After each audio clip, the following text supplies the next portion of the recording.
In today's video, I'm going to teach you how to split transactions in QuickBooks Online.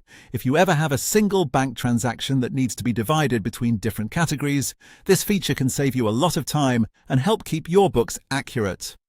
Splitting a transaction is especially useful when one payment covers multiple expenses or when you want to assign parts of the same transaction to different accounts. To get started, look over to the menu on the left-hand side of QuickBooks Online and click on Transactions. This is where you can access the activity connected to your banking records and review items that have come in from your linked accounts. Once you're in the Transactions area, select Bank Transactions. This will open the list of imported transactions from your connected bank or credit card accounts. Here you'll be able to review each entry and choose the one that needs to be divided. Now find the specific transaction you want to split from the list. Take a moment to make sure you're selecting the correct one, since the amount and date should match the transaction you're working with.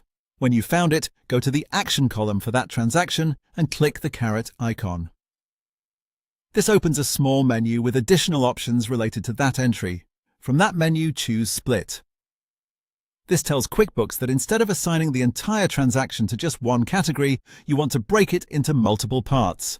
It's a simple option, but it's very helpful for more detailed bookkeeping. After that, enter the details of the split. This is where you'll add the information for each portion of the transaction based on how you want it recorded.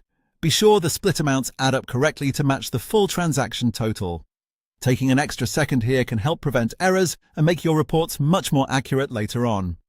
Once you've entered the split details, that's it. Your transaction has been divided and recorded the way you need it. And that's all there is to it. As you can see, splitting transactions in QuickBooks Online is a quick process once you know where to find the option. It's a great way to keep your records organized and make sure each part of a transaction is tracked properly. Thanks for watching, and I'll see you in the next video.